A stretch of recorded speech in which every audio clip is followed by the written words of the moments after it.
Let's jump over into Georgia, where a high school principal was caught on video saying the N-word. That's right. It was during a discussion with students about race, because why not drop a racial epithet in a discussion about race? Well, a student happened to capture the incident on their cell phone. Check this out. He's at the desk and say, "Yo, pimp, yo, what's up?" They're going to report that to their human resources division. So, what am I calling you that is so bad? Mm-hmm. There's slang for white, and it's the antonym to which is a very offensive comment, right? Mm-hmm. And so it's like almost saying that to a white person. And so we don't want kids using the term here. I don't want anyone and dog. Right. All right. So first of all, I heard a hard ER. I'm just trying to say that. That's all I heard. And apparently we heard it from East Forsyth principal Jeff Cheney. Here's his picture here. Well, he was the official who was recorded on that September 9th day by that student. And the school acknowledged that the recording does feature Cheney's voice. Yeah, I'm glad they didn't try to pass this off. A school spokesperson issued a statement about the incident saying this: Cheney immediately recognized his mistakes in comparing the two words and using the full N-word. Mr. Cheney contacted the district office and met with the parents of the student to disclose this information, apologize, and commit to rectifying these mistakes in the future. He is not at school today. That's very interesting. I sure do wonder if he decided to contact the parents before or after he learned that he had been recorded. Well, the spokesperson would go on to say that officials said students and adults both make mistakes and they believe everyone can learn from the incident, noted the report. It's unclear if Cheney faces any sort of disciplinary action. The student's identity has not been released, nor should it be released as far as I am concerned, because this young man, as I assume it was a young man, is definitely out here doing the Lord's work in terms of capturing what these administrators are all about. And this happens to not be the only issue in that school district. Yeah, there are other school officials who've gotten in trouble for using racist language that's made headlines.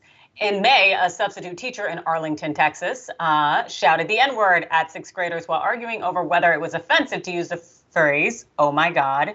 And in August, in Taylorsville, Utah, a vice principal was transferred to a different school after using the N-word to demean an 8th grade Black girl.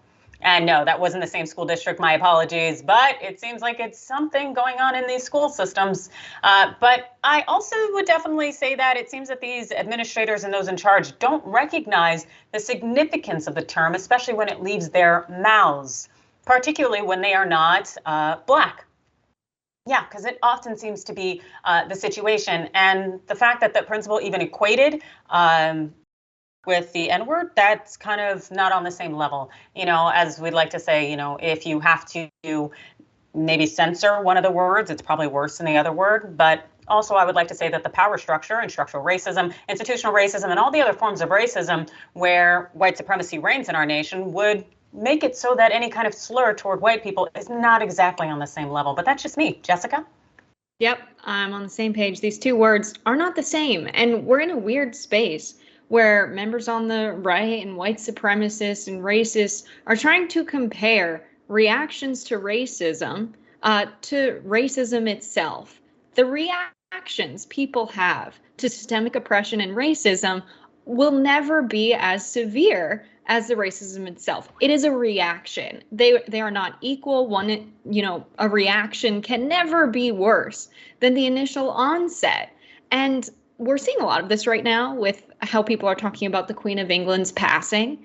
And it's ridiculous to assume that people owe colonizers, people owe oppressors, people owe racists some degree of politeness and decency. We're expected to just take it. And in response, just respect their authority, respect their prestige. Absolutely not. When there has been centuries of slavery, racism, and colonization and imperialism in this world, people are waking up to the fact that why would we ever owe these people any respect or decency? But this story is about the kids, so let's focus on the kids. Kids are not inherently racist. I don't think anyone's born on this world as a human being with any sense of racism. Racism is taught, and racism is frequently taught in the schools. Racism is rampant in the schools, and the response to that is an accurate teaching about race and history. And they frame critical race theory as a dangerous theory, as a racist theory. No, it is a reaction to the growth of racism in this country. And to teach accurate history about what has happened is necessary to dismantle systems of oppression. And that is precisely why people are fighting critical race theory being taught in schools. Instead, if racism is the problem and you claim to be against it, and you're outraged that CRT might, for some reason, escalate racism, which is a ridiculous argument, maybe you should care equally about condemning racism in the schools, especially when it's administrators perpetuating it. Absolutely. Yep. And it would be great if these teachers had the knowledge themselves to understand that those two terms are not on the same level. But as you've noted, this whole deception when it concerns teaching our history and the state in which our country is in and how we got here, it really seems to be in full force, not only at the educational level when it comes to students, but very much at our governmental level in the efforts to silence people.